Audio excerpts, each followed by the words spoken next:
Welcome back to The Grind for a video on this brand new feature coming soon to War Dragons called Dragon's Quests.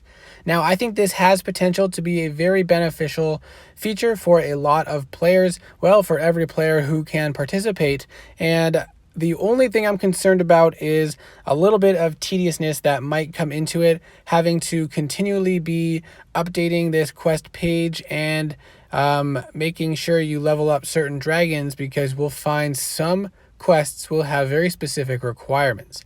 So this is what the quest page will look like. You'll have a certain number of options where you can choose, and it will show you on the right side which slots you'll have to fill and what the requirements will be. On the left, you should be able to look through and see what all the rewards are. And once you input all the dragons, you will hit go. If you do not want that quest, you can trash it. And I assume it will have a refresh time similar to the missions that we have available, the balloon missions.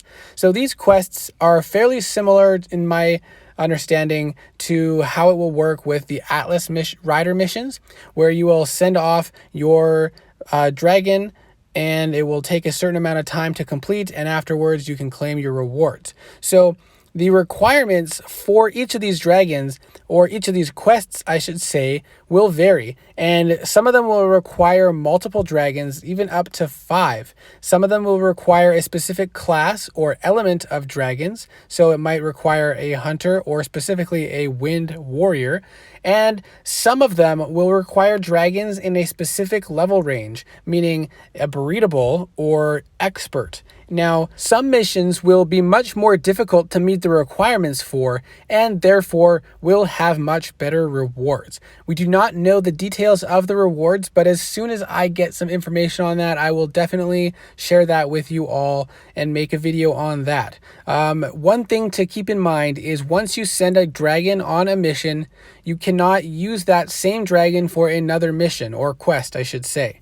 They will be unavailable for other quests, and perch dragons will not be available for these quest missions either. As you can see, it will show up with a lock on it. The other thing to make note of is this will not prevent you from using your dragons in the main game. So all the dragons that are on missions, you can still use to attack in any flights that you would like to, which is a great feature. It would have been extremely frustrating if all the dragons were locked down in that scenario. So that is something that is a great add that they made sure to implement, so we didn't have to be frustrated with most of our dragons being locked down and not able to use. So the next thing, you can see here what it will look like once you've filled the requirements. You can then hit go and release that mission, and it will run for a certain amount of time before it's completed, and then you can claim the rewards as shown here. Once that mission is done, you can claim the rewards,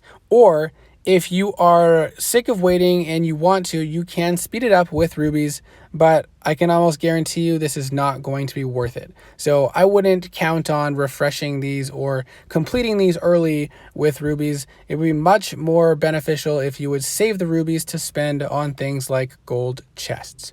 So that's pretty much all the information I have for today, but when I get more, or when it goes live, I will definitely make another video updating my opinions and how it works. And so keep an eye out for that once you see the feature come out. I don't know exactly what the date we should be expecting this to come out is, but when I know, I will also give you an update on that. So once again, thanks for watching, and I will see you in the next video.